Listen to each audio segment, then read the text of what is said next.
Today in Senior Focus, buying a home after age 60 can be a blessing or a curse depending on your financial condition. And there are pros and cons that should always be considered. So joining us now to discuss this, we have Marianne Clayville of Keller Williams. So thank you so much for joining us today. Thank you for having me. It's a little different to buy a home when you're in your 60s versus being in your 30s or 40s buying a home. So let's talk about those differences. Sure.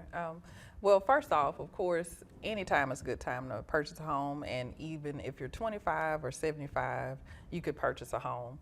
For older individuals, the best thing that they can do is just kind of think about their estate planning whenever they do purchase. Okay, so let's talk a little bit about the estate planning and maybe some of the advantages of buying a home after the age 60. Yes, so the advantages are, of course, as an older individual, you have more stable income or you have like retirement income. So it's something that's already in place and you already know what your income is. And we can always structure your loans to make sure you know what your mortgage is going to be. And in a lot of places, if you're over the age of 65, you can freeze your property taxes. So even if your home goes up in value, you can always freeze your tax base. Okay, wonderful. So that can really make sure that you are fixing what your payment would be on a home. Exactly, exactly. So that's one of the major advantages, of course. Now let's talk about some of the disadvantages.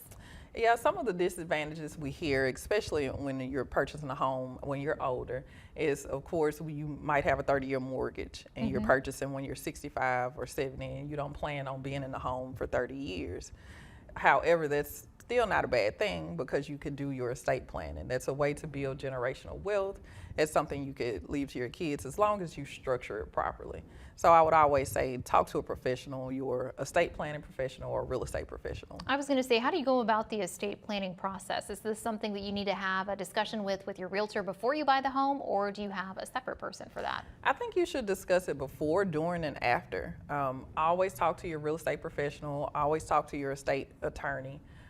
Also talk to your family just so they can know what to do with the asset just in case you don't have it anymore or you won't have it in a few years. Okay, let's talk about some of the ways that a mortgage could affect your disability benefits.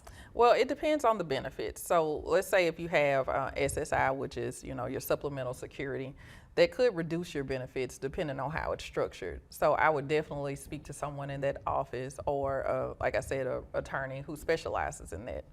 But let's just say if you have Social Security disability insurance, it wouldn't affect it at all because disability is something that's more permanent. So it just depends on what type of income you have coming in. All right, what big advice would you give to our viewers as we wrap up?